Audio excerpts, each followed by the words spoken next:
Hello, this is Jim King from the University of Leicester. And the question that I'm answering is, what is emotional labour and how does it relate to language teacher well-being? Well, I think the first thing to say is that I'm a pretty typical traditional Englishman um, who doesn't really show his emotions very much apart from when England is beating Australia in the cricket. But that said, there's no getting away from the fact that teaching is a job that involves emotions. Good teachers aren't robots who just deliver content at the front of classes. The interaction between teachers and students brings a really important emotional dimension to the job. And as second language learning really emphasizes this interaction, it could be argued that the emotional element of the job is maybe more important for language teachers than other teachers in, say, geography or history, physics, whatever. So, what is emotional labour? Well, it's when you manage or you regulate your emotions as part of your job. Some emotions are considered appropriate to display to other people when performing a particular professional role. And some emotions are considered not appropriate when you're doing that role. So think about a language learning context that you're familiar with. What emotions might be okay to show and which are not? So can you show your students that you're frustrated? How about anger? Is that okay?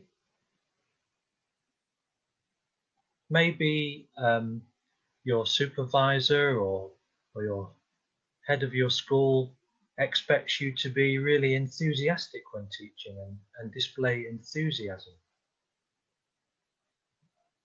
So usually these emotions are tacitly agreed upon.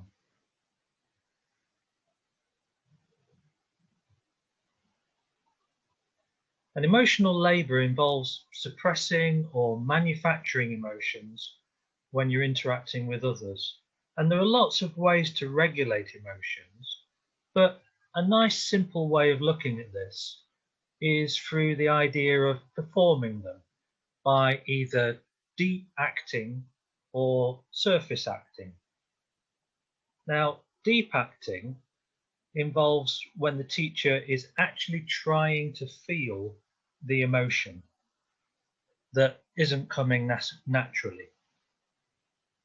So you can do this in various ways. For example, by the use of internal dialogue, as you're walking towards a class that you're not very excited about teaching and maybe you don't get on with them very well. As you go walking along the corridor, you might be talking to yourself and saying, I really enjoy this class. I'm going to have a very, very successful lesson with them. We're going to achieve a lot. That type of self-talk can help. Or maybe you can use mental imagery as well and visualize successful teaching. These strategies can help teachers to actually feel the emotions that aren't coming naturally to them. The other way is through surface acting. And surface acting, put very simply, is faking it. Faking the outward display of the emotion, but not attempted to actually feel it. So how is this linked to well-being? Well, when we perform emotions that we don't feel over a long period of time, it can lead to mental strain and emotional exhaustion. And we know that there's a big problem with stress in the teaching profession. And we're losing lots and lots of modern foreign language teachers because of this issue. So lots of teachers try to protect themselves from this stress by fostering a sense of depersonalization and detachment from their work. I should say, though, that emotional labour isn't always negative, especially if it helps the teacher to achieve their pedagogical goals. But I would argue that a lot more awareness of this issue needs to be raised in places like teacher training programs to make trainee teachers more aware of the emotional demands of language teaching.